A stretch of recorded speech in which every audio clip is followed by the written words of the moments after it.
Alors, bonjour à vous. Alors, de nouveau, nous nous retrouvons à votre émission culturelle régionale, Mosaïque, qui vous parvient de la Maison Félix Leclerc, comme à son habitude, et c'est une production de C'est sur la télé, votre télévision régionale. Alors, aujourd'hui, on a le plaisir d'accueillir un artiste disciplinaire qui a déjà œuvré pour C'est sur la télé il y a plusieurs années. Alors, on accueille Thomas Duret. Bonjour, Thomas. Salut. Alors, ça va bien? Ouais, ben relax. Ben, c'est ça. Pour les artistes, c'est une période où c'est pas trop actif pour beaucoup d'entre nous. Ouais, ça dépend lesquels. Je pense que moi, j'ai juste décidé de comme me coucher sur la plage puis attendre que ça passe. Là. Ouais. C'est une façon agréable de passer l'épreuve. Ouais.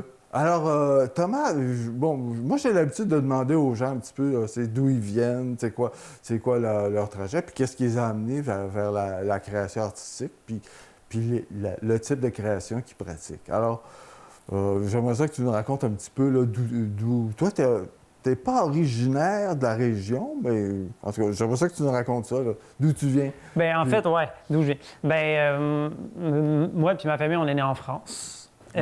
Puis on a immigré ici en 92. Puis mes parents sont à Rigaud, fait qu'ils sont encore là depuis. J'ai grandi dans le coin, en fait. Là, je suis arrivé quand même assez jeune. Puis j'ai fait toute je dirais, mon enfance, scolarité dans le coin, que ce soit Rigaud, Saint-Polycarpe ou Valleyfield, tu sais. Donc voilà, fait quoi, ouais, je suis vraiment... T'es un gars du coin, finalement. Je suis un gars du coin, un genre d'hybride. Ouais, on pourrait dire. Bon, OK. T'apportes une nouvelle couleur, un petit peu, là. Ouais, si on veut, là. Oui, OK. Puis, moi, au début, quand on m'a dit, bon, on va rencontrer Thomas Duret, je te voyais comme pratiquement essentiellement un comédien, mais tu as vraiment plusieurs pratiques. Mais ça débute, ton intérêt pour les arts, ça débute avec le théâtre. Oui, ça a vraiment commencé avec ça. Puis je dirais même, en fait, avec pas de théâtre, parce que quand j'étais au secondaire, comme tous les, comment je pourrais dire, tous les élèves et les enfants de ce monde, ils se font mettre en contact avec le théâtre plus ou moins jeune et souvent plus ou moins de la bonne manière. Okay. Puis en tout cas, là, je parle vraiment du contexte québécois. Puis moi, ça n'a vraiment pas été d'une bonne manière. Je me rappelle qu'au secondaire, tu sais, les 2-3 spectacles que j'ai été voir à Montréal, c'était des trucs terribles. Même pour des ados, je me souviens qu'on se faisait tous... Je sais pas si j'ai le droit de dire ça, là, mais on va dire qu'on s'emmerdait, on se faisait chier. Là. Okay. En bon terme, québécois. En bon québécois, on s'emmerdait dans la salle. Ouais. Puis je trouvais ça très difficile, en fait, aller au théâtre parce que ça nous demandait d'être, tu sais, assis dans le noir, pas bouger, pas parler. Puis moi, j'étais hyper actif déjà à l'époque. Fait que je trouvais ça très tough. C'est quoi les pièces de théâtre qui étaient si ennuyeuses? Bien, moi, je me souviens qu'on avait été voir Le Malade imaginaire à Denis Pelletier. Ouais. Puis, tu sais, il y a des bouts qui étaient le fun. J'en ai gardé quand même quelques bons souvenirs, mais globalement, c'était pas une expérience si agréable que ça. Puis, quand on y allait, c'était genre, tu sais, on aurait préféré aller jouer au soccer dehors, tu sais. Puis, j'ai trouvé ça dommage parce que, rendu en fin secondaire 4, quand j'ai changé d'école à Saint-Polycarpe, à la fin de l'année, en fait, on assistait à la pièce parascolaire montée par les gens de l'école. Puis, c'était les 4 et 5. Et ça m'a fasciné parce que là, tout d'un coup, j'ai vraiment eu du fun. Il y avait un de mes cousins qui jouait dans ce show-là, qui avait un an de plus que moi. Puis je me souviens qu'on était plusieurs, on avait pas mal toute l'école été voir le spectacle parce que c'est comme ça que ça se passait. Puis je me souviens que j'avais vraiment trippé parce que j'avais trouvé que le texte était accessible. Il avait monté un show qui s'appelait Quasimodo, mais c'était adapté une genre de satire de Notre-Dame de Paris. Puis ce que j'avais vraiment aimé, c'était que c'était comme une gang d'amis ensemble. Je voyais vraiment une gang d'amis ensemble, tripés sur scène, mais c'était pas mauvais, tu sais, ils se donnaient à fond, ils se croyaient full, puis j'étais comme « wow, c'est donc bien hot ». Dans le fond, j'ai pas l'impression que c'est du théâtre en soi, plus que c'est de la déconnade, mais en même temps, il y a de la qualité, puis il y a du travail derrière ça. Puis je me souviens d'avoir parlé avec une de ces personnes-là à la fin du show, puis qui m'avait dit que ouais, les inscriptions, ça se faisait en début d'année, puis que ça me tentait, je pouvais le faire l'année prochaine. Puis il me restait un an, justement, j'étais en secondaire 5 après. Fait que je me suis inscrit, il y avait mon cousin, puis on était une couple d'amis à s'être inscrits dans ça. Puis on a vraiment trippé toute l'année à monter... on avait monté Ecce Homo de Michel Nadeau. Puis ce qui est drôle, c'est que la personne qui s'occupait du parascolaire, c'était pas du tout quelqu'un du milieu du théâtre. C'était comme notre prof de FPS, c'était formation personnelle et sociale. Je sais pas si ça s'appelle encore de même. Puis lui, il faisait vraiment ça juste par amour de l'art. C'est un peu cliché à dire, mais il tripait à faire ça, puis il faisait ça depuis longtemps. Puis d'ailleurs, la dernière année à l'avoir faite, c'était quand nous, on était là. Quand moi, j'ai quitté, c'était sa dernière année. Lui, il prenait sa retraite après, puis il était comme bye, tu sais. Puis c'est dommage parce que depuis, il s'est jamais vraiment passé beaucoup d'affaires dans ce coin-là. Il n'y a plus vraiment de parascolaire. Il y avait encore les cours d'art dramatique, mais il n'y avait plus de parascolaire. Il n'y avait plus ce côté, je dirais, artisanal, mais de gang qu'on retrouve souvent au début du théâtre. Ouais. Puis, ouais, ça a vraiment lancé ça. Puis après, ben, j'étais au cégep. Un peu par défaut, j'étais en arts et lettres à Valleyfield, puis il y avait du théâtre là-bas. Puis vraiment, de fil en aiguille, j'ai juste jamais arrêté parce que c'est ce qui me procurait le plus de fun. Mais avant, j'étais en sciences, j'étais comme dans maths et sciences, puis je tripais sur ça. Je trippe encore sur ça, mais il y a eu un espèce de gros changement assez radical. Puis ce qui est le fun, c'est que dans ça, ben, mes parents m'ont jamais dit « Non, tu feras pas ça. Tu vas rester, tu vas continuer de vouloir devenir vétérinaire. » Il n'y a pas eu Il y a clairement eu ce questionnement-là chez eux, je pense, à un moment donné. Ils ont fait comme, bon, notre fils va-tu comme crever de faim, devenir pauvre, whatever, gros cliché. Finalement, non, ils ont juste laissé les choses aller, puis je pense qu'ils ont vu que je ne changerais pas d'avis de toute façon, ou qu'on ne me ferait pas changer d'avis. Mais, OK, le théâtre, ça représentait à la fois la communauté, le plaisir de faire des choses ensemble. Puis, est-ce que déjà, là, tu dis que vous avez fait Ecce Homo, Michel Nadeau, mais est-ce que vous faisiez de la création théâtrale? Là, on est au cégep de Valleyfield. Ouais. Hein, c'est ça, là? Bien là, après, oui, c'est ça. Quand je suis arrivé à Valleyfield, il y a eu deux... C'est là que j'ai commencé à comprendre que j'étais un peu une tête de mule. Ah bon? Mais à ce niveau-là, pas juste genre je suis hyperactif puis j'écoute personne, mettons, tu sais. Ça n'a pas changé. C'était... Ben, tu sais, on avait le cours d'art et lettres, théâtre. On avait 4 heures par semaine à titrer avec ça. Puis on était... On avait un cours qui, moi, me rendait très insatisfait. Parce que j'étais arrivé à cet endroit-là en me disant on va faire full de théâtre, on va passer notre temps à faire du théâtre, on va en faire beaucoup, on va triper, on va monter les shows. Puis c'était tellement pas ça. On n'apprenait pas grand-chose, on n'apprenait pas à jouer, on n'apprenait pas les fondements du théâtre que je connaissais pas à l'époque, mais je savais que ce qu'on nous enseignait, c'était pas ça. Puis aujourd'hui, j'ai la confirmation que c'était pas ça. Puis ça m'a rapidement frustré. Puis heureusement, il y avait une troupe parascolaire à Valleyfield qui est encore active aujourd'hui puis qui est top-notch. Qui s'appelle comment? Il n'y a pas de nom, en fait. C'est comme la troupe école, troupe principale. Mais tu sais, c'est comme parascolaire. Mais c'est juste que, surtout à l'époque, aujourd'hui, je ne sais pas à quel point c'est fréquenté. Là, je suis vraiment plus dans le milieu, mais à l'époque, il y avait beaucoup, beaucoup d'inscriptions et pas énormément de gens sélectionnés pour faire partie de ces deux troupes-là. Mais c'était des troupes qui étaient coachées par des metteurs en scène qui avaient fini à Valleyfield, mais qui étaient aujourd'hui dans le milieu professionnel, qui revenaient à Valleyfield pour continuer d'enseigner. Puis ça, c'était de la qualité. On a travaillé avec des gens comme Jean-Marc Larue, qui était comme qui est encore une sommité aujourd'hui dans le milieu du théâtre québécois, mais qui, à l'époque, dirigeait le département pas d'art et lettres, mais de théâtre, admettons, à Valleyfield. Puis ça m'intéressait vraiment. Puis la première année, j'ai pas été pris, en fait. Parce qu'il y avait vraiment beaucoup de compétitions. J'étais juste pas assez bon pour rentrer dans la troupe. Puis je me suis dit, bien, c'est certain que je passe pas ma première année au cégep à comme, me pogner le beigne et à faire juste 4 heures par semaine de théâtre. Ça n'a aucun sens. T'sais. Je suis là pour travailler. Fait que j'ai décidé, en fait, de monter un show avec des amis. Puis j'avais été voir Jean-Marc à l'époque pour lui dire, bien, t'aurais-tu quelqu'un à nous conseiller pour faire la mise en scène? Parce que je ferais pas la mise en scène en plus de jouer dedans. C'est bien trop. T'sais, c'est mon deuxième show à vie, genre. Puis il nous avait référé quelqu'un qui était Martin-Pierre Duguay, puis qui était comme top-notch parce qu'il y avait vraiment une intelligence du texte, il y avait vraiment il était vraiment brillant, en fait, il avait vraiment compris plein d'affaires. Puis il nous avait fait une adaptation du texte que j'avais proposé, qui durait normalement 2h15, c'était Les Justes d'Albert Camus, puis il avait chopé ça en genre 45 minutes, on avait monté ça en 2 mois, puis on avait présenté ça justement au festival qui a lieu à chaque année depuis 21 ans, 22 ans à Valleyfield, qui s'appelle... Ça s'est longtemps appelé les Fêtes théâtrales du Suroît. Puis aujourd'hui, ça s'appelle le festival Les Fêtes internationales du théâtre.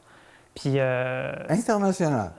Oui, parce que, en fait... puis ça, c'est aussi, je pense, quand j'y repense, en rétrospective, je me considère vraiment chanceux d'avoir eu accès à ce festival-là parce que, comme c'était annuel, bien, à chaque année, on était incité à participer comme bénévole à ce festival-là, mais aussi à proposer des choses si on voulait. Puis, dès le secondaire 5, en fait, on avait joué dans ce festival-là quand j'étais à Saint-Polycarpe. On avait même joué là notre première expérience de théâtre. Ah, wow! Ça avait été là, c'était sur la salle Albert Dumouchel, d'ailleurs, dans la salle Albert Dumouchel à Valspec, qui est jointe au Collège de Valleyfield. Ouais. Fait que, tu sais, on passait du petit amphithéâtre, de la petite salle, admettons, de Saint-Polycarpe à une des plus belles salles au Québec pour faire un show de secondaire 5. Tu sais, c'était malade comme expérience. Puis, je me souviens que c'était le fun. Impressionnant, hein? Ben oui, c'était fou. Puis, c'était le fun parce qu'on était comme en contact avec des gens de partout dans le monde, mais aussi de partout au Québec. Comme c'est un festival international, mais aussi universitaire, il y a des gens de l'Université Laval de Québec, il y en avait des gens de l'UQAM, tu avais des gens d'autres écoles secondaires de la région. Tu sais, tu as aussi à chaque année il y a une troupe qui fait des spectacles avec des personnes vivant avec un handicap. Ah, wow! À chaque année, en fait, ouais. Les pas pour rire, c'est ça, ouais. C'est ça, puis je me souviens que, tu sais, pendant les quelques années que j'ai été à Valleyfield, j'ai fréquenté ce festival-là. Même après, tu sais, on revenait... c'était facile, en fait, de pouvoir proposer un spectacle-là pour casser, tu sais, mettons, une idée de projet, on la proposait là, devant un public qui était super diversifié en plus. Puis ouais, on avait des gens, j'ai vu des shows de Turquie, d'Angleterre, de France, de Belgique, de Lituanie. C'est des étudiants universitaires qui Des fois, venaient? c'était des shows professionnels, mais qui étaient juste en lien avec l'Association de théâtre universitaire avec laquelle Jean-Marc Larieux était en contact parce qu'il était dans cette association-là. Fait que toute cette espèce de gros bassin-là, en fait, permettait à des troupes de l'étranger de venir jouer à Valleyfield puis d'être là pendant une semaine. Fait que là, on tripait avec ces gens-là pendant une semaine parce qu'ils étaient résidents, ils vivaient chez des gens du coin. Fait que là, on allait voir des shows avec eux, on brossait avec eux. Tu sais, c'était comme... C'était l'hystérie. Pendant une semaine, c'était juste... trop le fun, tout francophone, forcément. C'est du théâtre francophone. Ah non? Non. Tu avais des shows de tout un tas de langues. Moi, j'ai vu des shows en italien, j'ai vu des shows en anglais, j'ai vu des shows en turc, des shows en allemand. On comprenait pas tout, mais on s'en foutait parce que c'était bon, puis que ça venait d'ailleurs, puis que ça nous apportait quelque chose d'autre. Puis aujourd'hui, je me rends compte à quel point ça a participé à cette espèce d'ouverture sur le monde. Bien, en tout cas, cet intérêt d'avoir une ouverture sur le monde, sur les autres... point de vue, si on veut, d'un point de vue théâtral, même de d'autres... D'autres façons de considérer le théâtre, parce que je suis persuadé que le théâtre turc, il ressemble pas mais c'était complètement différent. québécois. Je me rappelle que le show qu'on a vu, en fait, c'était bien plus proche de la danse contemporaine.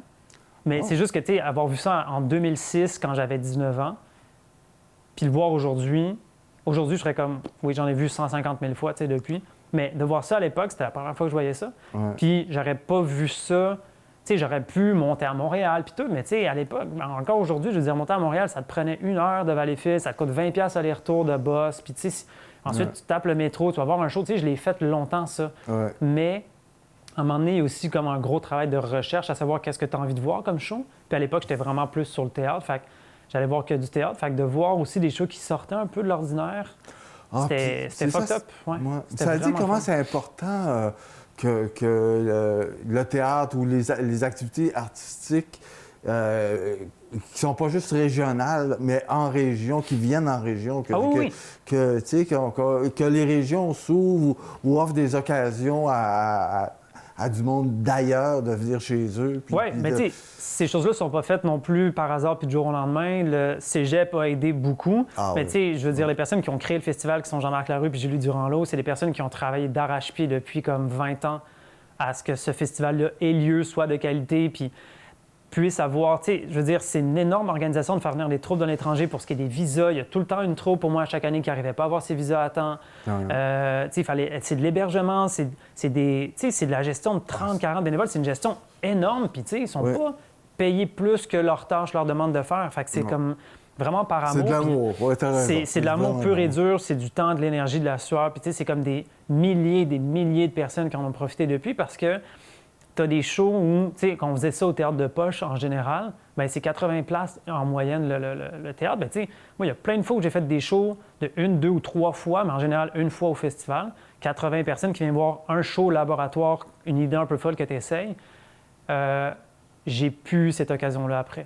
Parce qu'on ne payait pas pour le festival, tu sais. Puis en plus, on avait comme... Si on faisait du bénévolat, on avait les repas gratuits. Puis tu sais, même aujourd'hui, j'ai du fun à proposer des labos que je travaille à Montréal, puis les amener à Valleyfield pour les mettre en contact avec un public complètement différent, puis triper à être là une journée, puis rencontrer des gens un peu partout de tout un tas d'âges, parce que tu as des gens de secondaire 4-5, tu as des gens de 50 ans, tu as des gens qui viennent depuis le début, des gens, admettons, je repense à des troupes qui viennent d'Allemagne, de Fellbach, qui est en Allemagne de l'Ouest. Oui.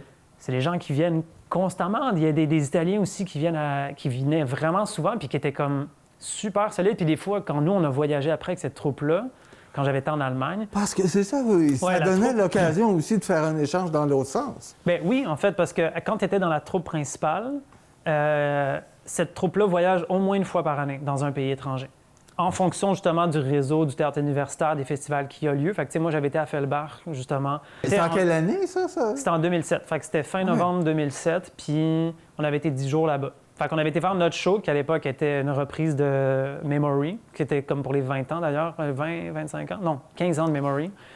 Puis, Memory, OK, je connais bien, c'est un spectacle qui a été créé suite au décès, suicide en fait, d'un ancien étudiant en théâtre du cours de théâtre de Valleyfield en 92, qui s'appelait Kevin Daou. Je ne veux pas dire de niaiserie, mais il me semble que c'est ça. OK. Puis c'est un spectacle qui a été créé en fait en sa mémoire, parce qu'ils étaient en train de travailler sur une création collective, et bien, il a disparu du jour au lendemain en fait. Puis ils ont fait un spectacle en sa mémoire à la place. Puis ce spectacle-là avait été repris une dizaine d'années après. Puis je faisais partie d'une de ces distributions-là, parce qu'ils l'ont pris pendant des années. Puis on l'avait justement présenté en Allemagne, mais après, ça avait été présenté au Mexique. Il y a des gens qui l'ont présenté, qui ont été en France, en Belgique, en Lituanie, en Pologne. Fait que c'est Faut dire que c'est un spectacle de qualité pour qu'il y ait cette vie-là. Là, bien, oui, ça, mais pas que ça. C'est aussi parce que, tu sais, il y a eu des... Oui, je me rappelle qu'on a fait même la 100e représentation à Valspec à l'époque, parce qu'il a roulé suffisamment longtemps pour se rendre à 100. Mais... oui, il y avait comme tout un tas de shows. Puis c'était en général des créations collectives aussi quand tu étais rendu dans la troupe principale, là où la troupe école, c'est plus du répertoire. Mais ça varie à chaque année, puis c'est tout le temps différent, parce qu'il y a souvent des nouveaux metteurs en scène. OK. Donc, tu as fait... C'était en littérature au Cégep de Valleyfield, mais avec... C'était peut-être pas option théâtre, mais il y avait beaucoup de théâtre dans c'était art et lettres, majeur théâtre. C'est ça le problème. Ah, OK. C'était la majeure théâtre, puis c'est ça qui m'a vraiment rendu fou, c'est de voir qu'on était en majeur théâtre, mais qu'on se pognait le bain solide. Puis ça m'a vraiment comme... Mais en fait, j'ai compris très rapidement que si je voulais que les choses se passent, il fallait que je les fasse. Puis si je voulais... Mais qu'en fait, la frustration, parce que je pense que c'est vraiment une de mes caractéristiques, c'est que je suis souvent facilement. Oui. Mais en même temps, c'est comme pas une frustration qui est toxique en mon sens. Dans mon cas, je veux dire, je vis pas mal avec ça. Au contraire, je trouve que c'est comme un excellent carburant. Il y a tellement de mes projets qui ont vu le jour, pas juste de théâtre, mais tout un tas de projets qui ont vu le jour parce que j'étais profondément insatisfait de l'état des choses. Ouais. Puis je me suis dit, mais tu sais, en même temps, il n'y a rien de mal à être frustré puis à être insatisfait. Je pense qu'au contraire, c'est normal d'être insatisfait quand on est artiste. Ouais. Parce que si on ne l'était pas... à créer. C'est ça, si on ne l'était pas, on ne créerait pas. On ne ferait rien et notre pratique serait... Tu sais, j'ai beaucoup de difficultés à imaginer un artiste qui crée par complaisance puis qui est constamment 100% satisfait. Je ne sais pas d'où tu tiens ton jeu de création. Mais ça, évidemment, c'est très personnel, mais je dis pas après que toutes mes œuvres sont faites dans la frustration. Ça n'a aucun sens, tu sais. Mais c'est tout le temps la bougie d'allumage. C'est tout le temps comme c'est vraiment ça, le petit... l'allumette qui part la traînée de poudre. Mais après, ça se fait dans le fun, puis dans le plaisir, puis dans la folie. Mais c'est pas... tu sais, le processus, c'est pas frustrant. Bien, pas le fait de créer, admettons, qui est frustrant. C'est ce qui entoure la création qui est frustrant. C'est tout ce qu'on te met dans tous les bâtons dans les roues qu'on te met de manière administrative. Là. Ouais. Mais ça fait partie du métier. Pour les artistes, de façon générale, l'administration, c'est toujours c'est tout le temps, un problème. Là. C'est toujours difficile. Tout le temps. OK, mais après le cégep, donc, tu as poursuivi une formation théâtrale. Oui, ça a été très chaotique parce que, tu sais, il y a beaucoup de gens, mettons, que je connaissais de l'époque qui ont fait leur cégep, ont fait leurs auditions dans des écoles, puis sont rentrés, puis après, sont devenus comédiens ou comédiennes. Oui. Moi, ça a été pas mal plus long. Puis ça a pris plusieurs années avant que je rentre à l'école. Je suis rentré 1 an à l'école de Sainte-Thérèse à Cégep Lionel Groulx, qui est une école professionnelle. Oui. Je me suis fait mettre dehors après 1 an. Donc après avoir quitté Sainte-Thérèse, j'ai refait mes auditions en jurant que je voulais plus devenir comédien. Finalement, 6 mois après, j'ai changé d'avis puis je les ai faites quand même. Mais t'avais la piqûre, t'as la piqûre pour la vie. Ben, en fait, c'est qu'entre-temps, c'est là que j'ai parti ma compagnie en 2011. C'est quand je me suis fait mettre dehors, je me suis dit, bon, ben... Ça, on parle de Baobab? Oui, c'est ça, Baobab, oui. Baobab, donc, tu as parti sa compagnie avant même de faire tes études à l'Université du Québec. Mais c'est parce que c'était pas prévu pour moi de rentrer à l'école. Je m'étais dit, je vais devenir metteur en scène parce que j'en ai fait plusieurs fois. Je pense que ça va plus me convenir que comédien, tu sais. OK. Puis finalement, 6 mois après, j'ai rencontré quelqu'un qui était aussi à l'école, mais qui avait aussi sa compagnie. Puis je me disais souvent comme argument, je ne rentrerai pas à l'école, j'ai une compagnie, ça va être trop à gérer en même temps. Puis la fille était comme, pour vrai, ça se fait très bien. J'étais comme, ah ben là, OK, je vais refaire mes auditions. Puis là, je me suis essayé vraiment en dernière minute, puis je suis rentré à l'UQAM. Puis est-ce que tu dirais que le fait d'avoir fondé ta troupe de théâtre, ça t'a amené à d'autres pratiques artistiques? Parce qu'il faut faire les décors, faut faire la musique, il faut faire ci, il faut faire ça. Est-ce que c'est un peu ça qui t'a entraîné à élargir là, tes pratiques? Parce que tu as eu une exposition ici à la Maison Félix-Leclerc. mais... Dans le cadre d'une résidence, tu as exposé des œuvres picturales, mais tu n'as pas fait que ça.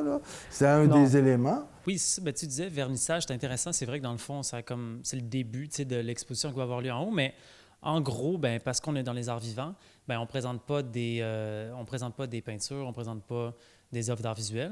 Là, ça va être des solos. Donc, ça va être 3 solos qu'on va présenter ce soir. Je tiens à préciser que ce n'est pas un spectacle. On le présente à des gens, mais on est vraiment en sortie de résidence. Donc, on présente le laboratoire des recherches qu'on a fait pendant 1 mois. Vous, le groupe 1, vous allez commencer là? Bien, c'est pas venu de fait du faire du théâtre. Parce que quand j'ai commencé à faire des shows avec la compagnie, les 2-3 premières années, j'engageais des concepteurs pour faire tout ce qui était nécessaire pour les shows. Okay. Parce que j'ai aucune compétence en scénographie, puis il y a des gens qui étudient dans ce domaine-là. Fait que tu les engages parce qu'ils vont te faire du bon travail, puis ça enrichit ta pratique. Tu apprends tellement plus qu'en faisant tout toi-même tout le temps, puis dans ton coin. Tu sais, c'est pas ça le but de l'art, selon moi. Puis non, c'est mon parcours, en fait, à l'école de théâtre qui m'a fait réaliser qu'il y avait vraiment plus que le théâtre qui m'intéressait. En travaillant avec, tu sais, on a eu des profs de danse comme Mélanie Demers, qui est une chorégraphe de danse contemporaine à Montréal qui est très réputée, puis qui est une excellente pédagogue, puis c'était comme tellement... Pour notre classe, ça a été vraiment un gros coup de cœur, puis aussi comme une révélation à bien des niveaux. Puis on s'est rendu compte que, ouais, tu sais, le théâtre, pour nous, ça avait plus tant d'intérêt. Puis particulièrement pour moi, puis le théâtre m'a amené à vouloir ouvrir plus vers la danse, puis la danse vers la performance, puis la performance vers l'art visuel. Fait que ça a été un catalyseur pour moi. La performance vers l'art visuel, OK, parce que il faudrait parler aussi que tu as donné un spectacle à la Maison de la Culture La Chapelle. Ça s'appelle Non, c'est Théâtre La Chapelle. Eux, ils se concentrent sur les arts pluridisciplinaires et interdisciplinaires. Donc, tu as les nouvelles formes scéniques qu'on peut appeler se retrouvent souvent au Théâtre La Chapelle. OK. Puis moi, c'est là que j'ai été. Oui, c'est ça. Puis dans ce spectacle-là, tu danses. Qu'est-ce que tu faisais? Parce que je ne l'ai pas vu, le spectacle. Ben, c'était un spectacle de 1 heure. C'était un solo. Où j'étais donc, of course, seul sur scène. Mais au début, pendant la création, on pensait que ça serait plus proche du théâtre et de la danse. Et au projet final, on s'est rendu compte que c'était vraiment plus une forme hybride qui alternait entre le travail corporel beaucoup plus large que juste la danse et le théâtre. Et qui, en fait, c'est là où je me suis rendu compte que mon travail se rapprochait de l'interdisciplinaire. Puis interdisciplinaire, pour qu'on comprenne un peu la définition, c'est que ça va s'inspirer des codes de différentes disciplines, pas forcément artistiques d'ailleurs, pour en créer un produit, bien pas en créer un produit, mais créer une nouvelle forme, mais qui ne répond pas, admettons, au code d'une seule discipline et qui n'est pas non plus l'ajout de théâtre plus danse ou théâtre plus art visuel. Mais là-dedans, est-ce que tu avais un texte que tu récitais puis que tu avais créé? Il n'y a pas de texte. Il y avait un peu de texte projeté et c'était une genre de... J'appelais ça de trilogie, mais c'était un texte... C'était pas un texte, je veux dire, c'était comme en 3 courtes parties d'1 heure en tout. Mais il y avait un peu de texte à la fin projeté. Il y avait du texte audio d'une entrevue que j'avais faite avec mes grands-parents, aujourd'hui décédés, mais à l'époque, qui avait genre 94 puis 88. Puis, ouais. Fait qu'on j'avais fait une entrevue avec eux. Parce que le projet, en fait, parlait de notre rapport au temps en tant qu'espèce. Fait qu'on passait par des espèces de passé, présent, futur. Fait que le passé puisait vraiment comme dans mon espèce de petite enfance, en fait, quand j'étais en France, avec des souvenirs très flous. Puis des espèces de réminiscences de souvenirs super flous. Le principe même ensuite de c'est quoi le présent, qui est constamment en mouvement puis qui est en fait impossible à gripper, à attraper. Tu sais. Donc, la thématique, c'est vraiment la temporalité, le récit qu'on peut se faire de son histoire, mais les racines, puis comment, oui, c'est ça, c'est vraiment se transforme à travers le temps. Oui, c'est une dilatation de l'espace-temps, je pourrais dire, sur scène. Puis, tu sais, le passé était vraiment plus exploré au niveau du corps, alors que le présent était exploré plus au niveau des objets. Il y avait des éclats de miroirs partout sur scène qui étaient déposés pendant une certaine durée, avec des différents effets d'éclairage, de son. Puis la dernière partie, c'était complètement dans le noir avec la fumée, puis juste la projection du texte d'un poème que j'avais écrit avec l'audio de mes grands-parents. À leur hauteur aussi. C'était comme... Ouais, c'est ça qui m'intéressait, c'est que c'est comme... les dimensions de ton être, là, c'est vraiment intéressant. Bon, écoute, on arrive à la fin de notre entrevue. Ça passe tellement vite, c'est fou.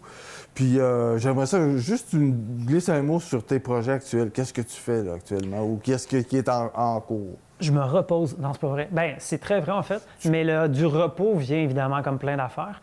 Ben, tu sais, avec la pandémie, j'ai vraiment décidé dès le début de tout mettre sur pause parce que, pour moi, répéter dans des conditions encore pires que celles qu'on avait avant, c'était pas une idée. Tu m'as parlé d'un livre de poésie. Là, oui, c'est ça. Mais donc, en effet. Mais j'ai une pratique multiple. Fait que j'ai vraiment comme laissé tomber un peu les arts vivants pour le moment tant que c'est pas agréable de répéter. Mais non, je travaille beaucoup sur des projets d'écriture. Fait que j'ai un recueil de poésie sur lequel je travaille, qui normalement paraîtra l'année prochaine. Je travaille sur d'autres textes, que ce soit théâtre, des courts-métrages. Aussi, on réalise des courts-métrages. J'ai un court-métrage qui vient, normalement, qu'on devait réaliser à l'automne dernier, mais qui est repoussé au printemps. Puis, je travaille aussi sur...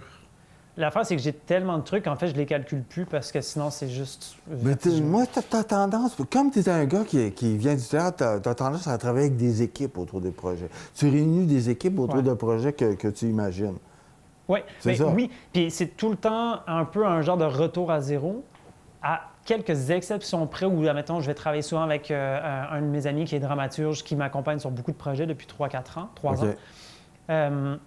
En général, j'aime ça vraiment me dire, OK, j'ai une idée de projet, peu importe c'est quoi la discipline, on verra plus tard, qui pourrait, admettons, venir être, selon ses compétences, son savoir puis son discours, être complémentaire à ma pratique actuelle puis à mes constantes remises en question. Puis tu sais, je travaille sur des projets, comme là, il y a un projet sur lequel j'aimerais travailler cet été, qui est une performance, mais qui est sur une durée de 6 heures. Thomas, c'est fini. On a passé tout notre... C'est bien correct, mais bref, tout ça pour dire qu'il y a comme tout le temps des trucs à faire. Ah là là là. Ben écoute, je regrette que ça soit si court que ça, je pense. C'est comme non, c'est on rencontre souvent des gens, puis on se dit... C'est toujours trop court. On s'est dit que peut-être on se reprendra dans quelques temps. Puis Moi, je te dis, c'est mieux un show trop court qu'on a envie d'en avoir plus qu'un show trop long qui s'étire puis qu'on a juste le goût de foutre le camp. C'est ton expérience qui parle. Alors, mesdames et messieurs, je vous remercie. On a passé à un autre beau moment en compagnie d'un autre créateur de chez nous.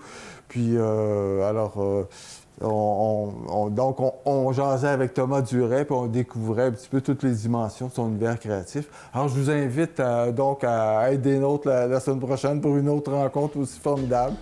Alors, à très bientôt. Revenez-nous.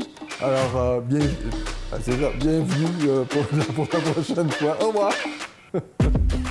Bing, bing, bing.